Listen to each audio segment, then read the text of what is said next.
আসসালামু আলাইকুম ওয়া রাহমাতুল্লাহি ওয়া বারাকাতুহু। ওয়া আলাইকুম আসসালাম। ইন্নাল হামদালিল্লাহ নাহমাদুহু ওয়া নুসাল্লি আলা রাসূলিল কারীম, আম্মা বা'দ। আল্লাহ পাকের নিকট লাখো কোটি শুকরিয়া যে মহান আল্লাহ তাআলা আমাদেরকে পবিত্র শুক্রবার জুমার নামাজ আদায় করার জন্য মসজিদে আসার মতো তৌফিক দান করেছেন। এই জন্য মহান আল্লাহর নিকট শুকরিয়া আদায় করি, আলহামদুলিল্লাহ। আলহামদুলিল্লাহ। আজকে পবিত্র জিলকদ মাসের 10 তারিখ, দ্বিতীয় শুক্রবার। জিলকদ মাস একটা হারাম মাস, সম্মানিত মাস। আরবিতে 12টি মাসের মধ্যে 4টি মাস সম্মানিত। এর মধ্যে এই জিলকদ, তারপরে আছে জিলহজ, মুহররম, আর একটা আছে রজব। এই 4টা হলো সম্মানিত মাস। এই 4টা মাসে পবিত্রতা এতই বেশি, আইয়ামে জাহেলিয়াতের যুগেও এই মাসগুলোতে কোনো যুদ্ধ বিগ্রহ হইতো না। কিন্তু বর্তমানে আমরা বলি আমরা সভ্য জাতি, এই মাসে কি যুদ্ধ কি বন্ধ আছে না চলতেছে?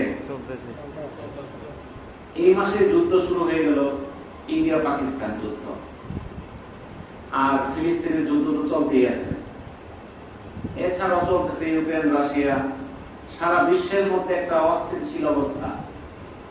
আগে ছিল দূরে, এখন আমাদের খুবই কাছে। এবং এই যুদ্ধের পরিস্থিতি কি হবে আমরা বলতে পারতেছি না। একটা মিথ্যা বানানো ঘটনা থেকে যুদ্ধের শুরু। আসলে বিশৃঙ্খলার কারণটা কি? একটা দেশ তো, কোনো দেশ তো যুদ্ধ চায় না, সবাই তো স্থিতিশীল থাকতে চায়। কিন্তু সারা বিশ্বের মধ্যে বড় বড় যারা নেতা, বড় বড় যারা প্রধানমন্ত্রী, প্রাইম মিনিস্টার, তারা অনেকে চায় যুদ্ধ সারা দেশে লাগুক। যুদ্ধ চললে তাদের লাভ। কিরকম? আমেরিকা সরকার যুদ্ধ চায় কি জন্য? তারা সারা বিশ্বে যদি যুদ্ধ চলে, তারা হাজার হাজার কোটি টাকার অস্ত্র বিক্রি করবে। অন্য কোনো ব্যবসা করে অস্ত্র বিক্রির মতো লাভ করা যায় না। অস্ত্রের মধ্যে যে লাভ, একটা ফাইটারের দাম হলো কয়েক মিলিয়ন ডলার, কয়েকশো মিলিয়ন ডলার, যেটার মধ্যে একটা বিক্রি করে লাভ হয় কয়েকশো মিলিয়ন ডলার। যদি বিক্রি করে 400 মিলিয়ন ডলার, তার লাভ হয় 350 মিলিয়ন ডলার, খরচ হলো 50 মিলিয়ন। তাহলে এত লাভের ব্যবসা তো নাই। তারা চায় সারা বিশ্বে যুদ্ধ চলতে থাকুক, আর তারা অস্ত্রের ব্যবসা করে যায়। আবার কোথাও যুদ্ধ চলে তাদের গতি টিকায় রাখার জন্য। ফিলিস্তিনি যুদ্ধের বর্তমান মূল কারণ হচ্ছে ক্ষমতায় টিকে আছে ইসরায়েলের প্রধানমন্ত্রী বেনিয়ামিন নেতানিয়াহু। কারণ এই যুদ্ধ বন্ধ হয়ে গেলে সে আর ক্ষমতায় থাকতে পারবে না। সেখানে নির্বাচন হলে তাকে কেউ ভোট দেবে না, তাকে তার জনপ্রিয়তা নাই, সঙ্গের কোটায় চলে গেছে। এখন যুদ্ধ থাকলে জরুরি অবস্থা, সে মন্ত্রী, প্রধানমন্ত্রীর পদ থাকতে পারবে। ইন্ডিয়াতেও একই অবস্থা। পরপর 3বার মোদী সরকার ইন্ডিয়াতে আছে তাদের ক্ষমতায়। গত ইলেকশনে তারা অনেক ধরাশায়ী হয়েছে এবং তারা বুঝতে পারতেছে সামনের বার তারা ক্ষমতায় আসতে পারবে না। এখন কি করলে, কোন টেকনিক করলে তারা আবার ক্ষমতায় আসতে পারে, এটাই হলো তাদের পরিকল্পনা। আর এটাই একটা অংশ হলো যুদ্ধের কাহিনী বানানোর একটা নাটক, যে তাদের মধ্যে মুসলিম আর হিন্দুদের মধ্যে একটা বিদ্বেষ সৃষ্টি করা, একটা দাঙ্গা সৃষ্টি করা, এতে প্রমাণিত করা যে মোদী সরকার হিন্দুদের প্রিয় এবং তারা ইন্ডিয়াকে তারা কি করে দেশপ্রেমিক, এটা প্রমাণ করতে চায়। এটাই হলো তাদের মূল উদ্দেশ্য। এটা হলো বিশ্লেষক, বিখ্যাত গবেষক যারা, তাদের মত। ইন্ডিয়ান যারা গবেষক, তারাও একই কথাই বলতেছে। এটা আমার কথা যে তা কিন্তু না, এটা গবেষকদের কথা।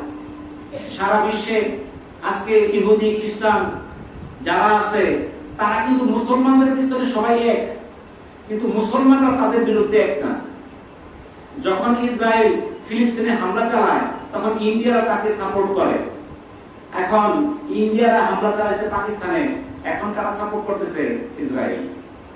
অর্থাৎ এদের মধ্যে খুব ভালো সম্পর্ক, কিন্তু আমাদের মধ্যে হলো এক মুসলমান আরেক মুসলমান দাও আল্লাহ। এই ইন্ডিয়া যুদ্ধ হয়েছে, বিশ্বের মুসলমান দেশ কয়টা কথা বলছে বলেন তো দেখি? বিশ্বের যে বড় বড় মুসলমান দেশ, সৌদি আরব, কুয়েত, কাতার, জর্ডান, মিশর, সংযুক্ত আরব আমিরাত, কেউ কোনো প্রতিবাদ করছে? কিছুই বলে নাই। মোরক কি হয়েছে? কিন্তু আজকে একটা হিন্দু, খ্রিস্টান, বৌদ্ধ তাদের উপর আক্রমণ হওয়ার সাথে সাথে ইহুদি, নাসারা সবাই একবারে কি করে তার উপর আক্রমণ শুরু করে। কিন্তু বিশ্বের মুসলমানরা তো নিরাপরাধ, তারা তো শান্তিপ্রিয়। তাদেরকে তাদের চরিত্র কলঙ্কিত করার জন্য মিথ্যা কাহিনী বানায় মুসলমানদেরকে তারা নিধন করতেছে। তারা বলতেছে মুসলমানরা সন্ত্রাসী, তারা মানুষকে হত্যা করে, মানুষকে নির্মমভাবে হত্যা করে, এদের কাছে কোনো অস্ত্র শস্ত্র দেওয়া যাবে না। যদি ওই ইহুদি খ্রিস্টানদের কাছে পারমাণবিক অস্ত্র থাকে, মানুষ বিধ্বংসী অস্ত্র থাকে, সমস্যা নাই, কিন্তু মুসলমানদের কাছে যদি কোনো পারমাণবিক অস্ত্র থাকে তাহলে সেটা রাখা যাবে না। কেন রাখা যাবে না? তারা সন্ত্রাসী। মুসলমানদেরকে তারা সন্ত্রাসী প্রমাণিত করতেছে। এখন সারা বিশ্বের মধ্যে মুসলমানরা যে সন্ত্রাসী, এর কোন ঐতিহাসিক প্রমাণ আছে? আপনারা দেখেন, চিন্তা করে সারা বিশ্বে যত রকম হত্যাকাণ্ড যা কিছু হয়েছে, এর মধ্যে এই সব কিছুর হোতা কিন্তু এই ইহুদি খ্রিস্টানরা, এই মুসলমানরা না। বিশ্বের যত বড় বড় যুদ্ধ হয়েছে, লক্ষ লক্ষ মানুষের হত্যাকাণ্ড হয়েছে, এদের হোতা কিন্তু ইহুদি খ্রিস্টান। আপনারা হিটলারের নাম শুনছেন? হিটলারের নাম শুনছেন না? সে কি মুসলমান ছিল? সে 60 লক্ষ ইহুদিকে হত্যা করছে। কয় লক্ষ? 60 লক্ষ। পৃথিবীর কোন ইতিহাস আছে কোন মুসলমান 60 লক্ষ মানুষকে মারছে? আছে? নাই। তাহলে হিটলার একজন খ্রিস্টান ব্যক্তি যে 60 লক্ষ ইহুদি হত্যা করছে। জোসেফ স্টালিন এক ব্যক্তি যে 20 মিলিয়ন মানুষকে হত্যা করছে। শুধু হত্যা করে শেষ করে নাই, সে এমন দুর্ভিক্ষের প্রচার বসাইছে যে 14.5 মিলিয়ন লোক অসুস্থ হয়ে মারা গেছে। মাও সেতুং একজন অমুসলিম, সে 14 থেকে 20 মিলিয়ন লোককে হত্যা করছে। ইটালির মুসোলিনি যে 4 লক্ষ মানুষকে হত্যা করছে। একজন হিন্দু নাম ছিল অশোকা, সে কালিন্দা ব্যাটলে 1 লক্ষ মানুষকে হত্যা করছে। জর্জ বুশের নাম আমরা সবাই শুনছি, এই ইরাকে ইসরায়েলে হামলা চালায় 1.5 মিলিয়ন মানুষকে হত্যা করছে। এরা কি মুসলমান ছিল? কি মুসলমান ছিল? তারা তো মুসলমান ছিল না, তারা বৌদ্ধ খ্রিস্টান। তাদেরকে তো টেররিস্ট বলা হয় না, তাদেরকে তো সন্ত্রাসী বলা হয় না। তারা যে সারা পৃথিবীতে কোটি কোটি লোককে হত্যা করছে, তাদেরকে তো সন্ত্রাসী বলা হয় না। কিন্তু সারা বিশ্বে কোনো নজির নাই কোন মুসলমান 2-4 লাখ লোককে মারছে, এরকম কোন মুসলমানের নজির নাই। তাহলে মুসলমানদেরকে কেন টেররিস্ট বলা হয়? মায়ানমারে হত্যাকাণ্ড চলতেছে, আমাদের বাংলাদেশে 10 লক্ষের উপরে রোহিঙ্গা আমাদের দেশে, তারা কেন নিয়ে আসতে জড়িত পারে না? তাদের জীবন বাঁচাইতে চায়। তাহলে এই পৃথিবীর মধ্যে যত মরণ ঘাতী, যত বড় বড় যুদ্ধ হয়েছে, প্রথম বিশ্বযুদ্ধ হয়েছে, দ্বিতীয় বিশ্বযুদ্ধ হয়েছে, হিরোশিমা নাগাসাকিতে পারমাণবিক বোমা হয়েছে, এখানে কেউ কি মুসলমান ছিল? তাহলে মুসলমানদেরকে কেন আজকে সন্ত্রাসী বানানো হয়? কেন তাদেরকে সন্ত্রাসী বলা হয়? যখন অস্ট্রেলিয়া আবিষ্কার করা হয়, তখন সেখানে আধিপত্য বিস্তার করার জন্য 20 মিলিয়ন অস্ট্রেলিয়ান আদিবাসীকে হত্যা করা হয়েছিল। 20 মিলিয়ন। যারা আমেরিকা আবিষ্কার করছিল, যারা আজকে সারা বিশ্বের সভ্যজাতি বলে প্রকাশ করে, সেই আমেরিকা, সেখানে উত্তর আমেরিকায় 100 মিলিয়ন এবং দক্ষিণ আমেরিকাতে 50 মিলিয়ন রেড ইন্ডিয়ানকে হত্যা করেছিল তারা। অর্থাৎ ওখানে যারা স্থায়ী বাসী ছিল তাদেরকে হত্যা করছে, তারা নিজেরা সেখানে জায়গা দখল করছে। আফ্রিকাতে 180 মিলিয়ন নিগ্রো, যারা কালো জাতি, এই 180 মিলিয়ন জাতিকে তারা হত্যা করছে। তাদেরকে ধরে নিয়ে গেছে, সমুদ্রে নিক্ষেপ করে মারছে। যারা এই কাজগুলো করছে তারা কি মুসলমান ছিল?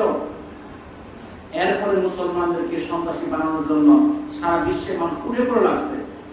সবার কথা একটাই, মুসলমানরা সন্ত্রাসী। তো মুসলমানরা তো সারা বিশ্বে কখনো এই কাজ করে নাই। আল্লাহ রাসূলের জমানায় যে যুদ্ধগুলো হয়েছিল, যে জিহাদে অংশগ্রহণ করেছিলেন, সেখানে কয়টা মানুষ মারা গেছিল? সেখানে কি হাজার হাজার মানুষ মারা গেছিল? যায় নাই। মুসলমানরা কখনো যুদ্ধ করতে আগায় আসে না, তারা প্রতিরোধ করে। তারা যুদ্ধের জন্য আগায় যায় না, যখন তাদের উপর আঘাত আসে তারা প্রতিহত করে। কিন্তু এরপরে মুসলমানদেরকে কি বানানো হয়? সন্ত্রাসী দিয়ে তাদেরকে অভিযুক্ত করা হয়। তাহলে এই যে আমাদেরকে যে তারা ধোঁকা দিতেছে, এই যে ইরাক হামলা করছিল কি অপরাধে? যে সাদ্দাম হোসেনের কাছে কি আছে? পারমাণবিক অস্ত্র আছে, জীবাণু অস্ত্র আছে, যুদ্ধ করে লক্ষ লক্ষ মানুষকে মারছে। পরে কি সেই দেশে পারমাণবিক অস্ত্র পাইছে? জীবাণু অস্ত্র পাওয়া গেছে? পায় নাই। তখন বলছে তাদের গোয়েন্দা ব্যর্থতা, তারা ক্ষমা চাইছে, ভুল স্বীকার করল, কয়েক লক্ষ লোক মারা গেছে, ক্ষমা চাইল, শেষ। কিন্তু ওদের হাতে যে যারা এই যে অভিযোগটা করছে যে এই ইরাকের কাছে কি আছে, পারমাণবিক অস্ত্র আছে, এটা মিথ্যা অপবাদ দিছে।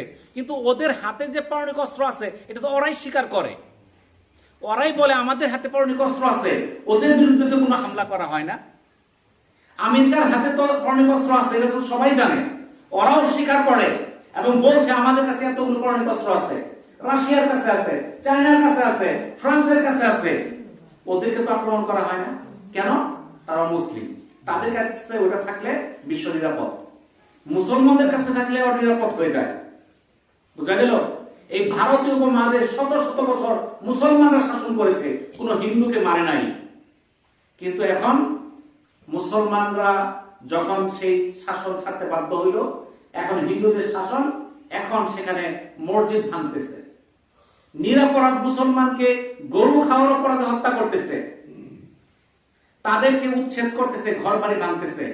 এখন তাদেরকে উচ্ছেদ করতেছে, বলছে তোমরা বাংলাদেশ, কিন্তু তাদের বাপ দাদার জন্ম হলো ইন্ডিয়াতে, তাদের অপরাধ এখন তাদেরকে বলতেছে বাংলাদেশি, কিন্তু তারা প্রকৃতপক্ষে ইন্ডিয়ান। তাহলে এই যে অপবাদ, এই অপবাদের ধোকায় কিন্তু আমরা এখনো আছি। তাহলে সেটা থেকে আমাদের বের হইতে হবে। এই মুসলমানদেরকে অপবাদ দেওয়া যাবে না। যারা এই মুসলমানদের, নিরীহ মুসলমানদের উপর নির্যাতন করতেছে, এই হত্যা হুমকি বিভিন্ন কিছু করতেছে, তাদের বিরুদ্ধে আমাদের প্রতিবাদ করতে হবে। এখন বলতে পারেন আমরা বাংলাদেশ থেকে কি প্রতিবাদ করবো?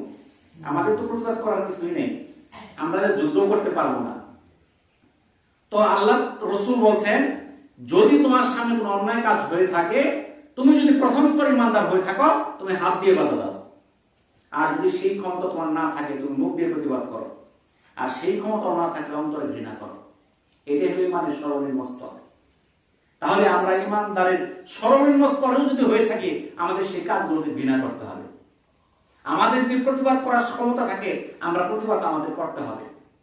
সেই দিকে আমরা চেষ্টা করব যে ইন্ডিয়া এবং ইসরায়েল, এই দুইটা দেশ, এই সম্পর্কে বিশ্বের যে ইতিহাস, যেটা আল্লাহ রাসূল ভবিষ্যৎবাণী করে গেছেন, সেই ভবিষ্যৎবাণী অনুযায়ী শেষ দুইটা যুদ্ধ হবে এই ভারতীয় উপমহাদেশ আর সেই শাম দেশ। শাম বলতে সিরিয়া, যেটা ইসরায়েল, ইসরায়েল বলতে কোনো দেশ নাই, সেটা দখল করছে ফিলিস্তিনকে। সেটা তো ফিলিস্তিন ইসরায়েল দখল করছে। ইসরায়েলের তো কোনো বাড়ি ঘর ছিল না, তারা তো ছিল কি যাযাবর, ঘুরে ঘুরে খাইতো, তাদেরকে আশ্রয় দিচ্ছে থাকার জন্য। এখন থাকার জন্য দিচ্ছে জায়গা, এখন তারা বলে এটা আমার দেশ। কিন্তু ইতিহাস দেখেন, তাদের সেখানে কোনো বাড়ি ছিল? তারা তো ছিল যাযাবর। মানুষ বলে না ওই যে ঘর জামাই না রাখছে, আমরা সব গোষ্ঠী খেলে মালিক হয়ে গেছে, এরকম হয় কি নাই? ঘর জামাই তো ভিত্তি আছে, একটা মেয়ে বিয়ে করে পরে কি হয়, সে জামাই হয়। তো ইসরায়েলের কি ভিত্তি আছে ওখানে? তার তো কোনো ভিত্তি নেই। তাহলে তারা এই জায়গা দখল করছে, তারা জায়গা দখল করে এখন মুসলমানদের অত্যাচার, নির্যাতন, নিপীড়ন করতেছে। তো এই যে ইসরায়েল, তাদের যে যুদ্ধ, শাম দেশের যে যুদ্ধ, সেই যুদ্ধ শাম বলতে সিরিয়া, ফিলিস্তিন, যেখানে এখন ইসরায়েল আছে, জর্ডান আছে, মিশর আছে, এই এরিয়া নিয়ে যে মহাযুদ্ধ হবে, একটা যুদ্ধ, আর একটা যুদ্ধ হবে এই গাজওয়াতুল হিন্দ। এই গাজওয়াতুল হিন্দ, এই যুদ্ধের, এই গাজওয়াতুল হিন্দের সূচনা কিনা এটা আমরা জানি না, এটা আল্লাহ তাআলাই ভালো জানে।